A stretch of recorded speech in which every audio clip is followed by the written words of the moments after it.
Halo teman-teman sahabat YouTube, bertemu lagi dengan saya Emre Duan. Nah, pada kesempatan kali ini kita akan membahas tentang belajar TOEFL untuk pemula. Nah, pada kesempatan kali ini yang kita pelajari adalah missing subject. Nah, sebelum kita melangkah ke missing subject, maka saya akan menjelaskan terlebih dahulu apa itu kalimat.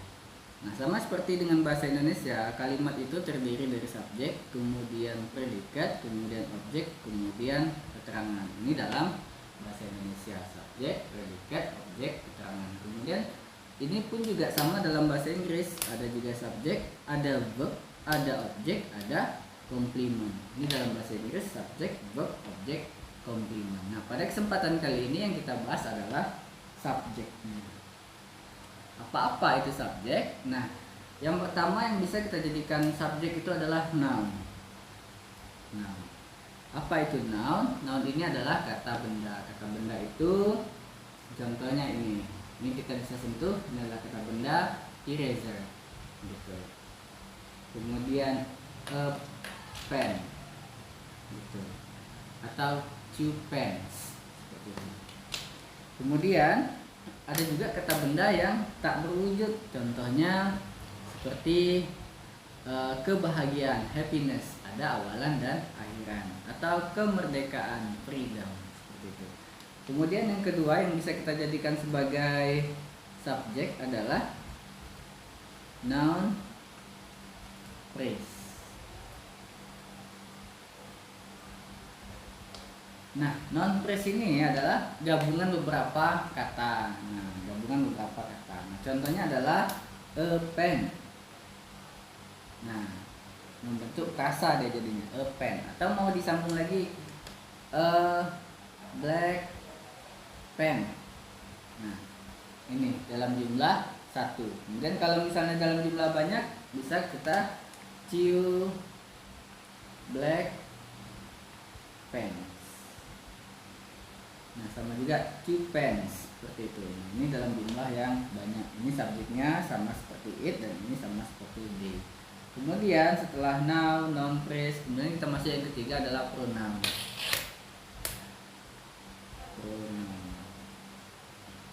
Nah, teman-teman, sebagian sudah tahu tentang pronoun ini. Nah, seperti sama-sama sudah kita pelajari pada saat kita SD maupun SMP. Nah, pronoun itu terdiri dari I, you, they, we, she, he, it. Nah, I itu artinya adalah saya, you kamu, they mereka, we kami, she dia perempuan atau dia yang berjenis kelamin perempuan, atau kita bisa sebutnya kalau dia bukan manusia betina. Kemudian he laki-laki kalau dia manusia atau bukan manusia bisa jantan. Kemudian it itu untuk yang tidak punya jenis kelamin. Misalnya mau dia makhluk hidup, mau dia kata benda, kalau dia tidak punya jenis kelamin, kita tidak tahu jenis kelaminnya, maka kita pakai it. Contohnya I see a cat, it is on the street. Contohnya seperti itu. Saya melihat kucing. Nah, kucing itu kita tidak tahu jenis kelaminnya, maka kita pakai it is. Itnya itu di mengganti kata a cat tadi, karena kita tidak tahu jenis kelamin. Tapi kalau kita tahu jenis kelaminnya, betina atau jantan, maka kita bisa jadikan she atau he, seperti itu. Kemudian kita lanjut lagi setelah noun, noun phrase, pronoun itu gerund. Nah, apa itu gerund? Gerund ini adalah insert ing, kita kata kerja yang dibendakan. Contohnya teach menjadi teaching, learn menjadi learning, study menjadi studying. Contohnya teach menjadi teaching. Nah, jadi kata kerja dan di insert ing menjadi kata benda, kata kerja yang dibendakan. Nah, seperti ini.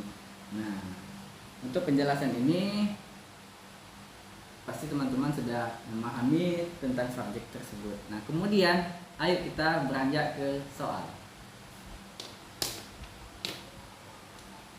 Yang pertama, saya buat soal something was raining continuously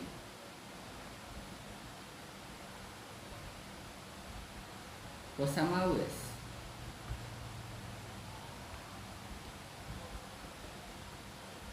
A. On. B. The bells. C. In the morning. D. Loudly. Nah, kita cek di sini bla bla or something was ringing continuously for some hours. Nah, di sini ada kata kerja was ringing. Nah, ini adalah kata kerja, dan kata kerja ini di video selanjutnya kita akan bahas. Tapi setelah teman-teman paham tentang subjek ini. Nah, di sini kita lihat bahwa kita di sini adalah kekurangan subjek, missing subjek. Kita lihat di sini was. Was itu adalah kata kerja tapi diuntukkan untuk subjek tunggal. Contohnya yang mana kita cari subjeknya yang tunggal di sini. Kita lihat untuk kata yang tunggal itu bisa berakhiran yang tanpa akhiran s. Kita lihat the phones tanpa akhiran s, jadi bisa kita checklist dulu. Kemudian in the morning tanpa s, kemudian baru tanpa s. Well, jangan kita ambil karena ini adalah untuk subjek B. Nah, kita lihat phones was ringing bisa kita masukkan, kemudian kita bisa tahan dulu. Kemudian in the morning, kenapa kita tidak memilih in the morning? Karena in the morning ini adalah kata keterangan atau adverb. Adverb ini di sini dia tidak bisa bertindak sebagai subjek. Adverb bisa terletak di awal, di tengah kalimat atau di akhir kalimat bisa, tapi dia tidak bisa bertindak sebagai subjek. Nah, kemudian yang D itu loudly. Loudly juga adverb tidak bisa bertindak sebagai subjek di sini karena dia adalah kata keterangan. Nah, yang bisa bertindak sebagai subjek adalah ini noun phone. Phone was ringing continuously for some hours. Jawabannya adalah yang A. Nah, sampai di sini. Bagi teman-teman yang ingin bertanya boleh komen di bawah, boleh komen like-nya. Kemudian yang kedua, contoh yang kedua mungkin saya tambahkan.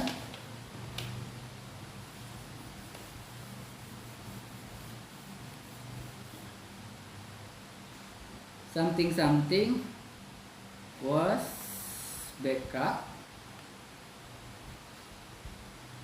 for miles on the freeway. A. In the morning. B. Traffic. C. Yesterday. D. Cars. Nah, di sini teman-teman ada contoh yang kedua. Something was back up for miles on the freeway. Kita lihat di sini. Kalau kita pilih in the morning tidak bisa bertindak sebagai subjek di sini karena was backup sudah ada kata kerjanya. In the morning itu bertindak sebagai kata keterangan. Kemudian traffic ini adalah kata benda. Nah, bisa kita masukin di sini karena dia kata kerjanya untuk subjek tunggal. Ini bisa kita tandain dulu. Kemudian kenapa tidak kita pilih yesterday? Karena yesterday ini adalah sama seperti in the morning tadi. Kualitinya dia fungsinya sebagai adverb, kata keterangan. Kemudian yang D adalah cars. Cars itu adalah kata benda tapi posisinya banyak dan posisinya mereka. Ketika kita cocokkan di was tidak cocok untuk subjek D. Was itu cocok untuk subjek yang tunggal. Maka yang cocok di sini pemilihannya adalah yang B, traffic. Traffic was back up for miles on the freeway. Nah, sampai di sini mungkin teman-teman sudah mengerti dan memahami tentang missing subject. Nah, mungkin jika ada komentar mohon di komen di bawah. Kita berbagi ilmu dan jangan lupa subscribe, like dan komennya. Terima kasih teman-teman, semoga sehat selalu.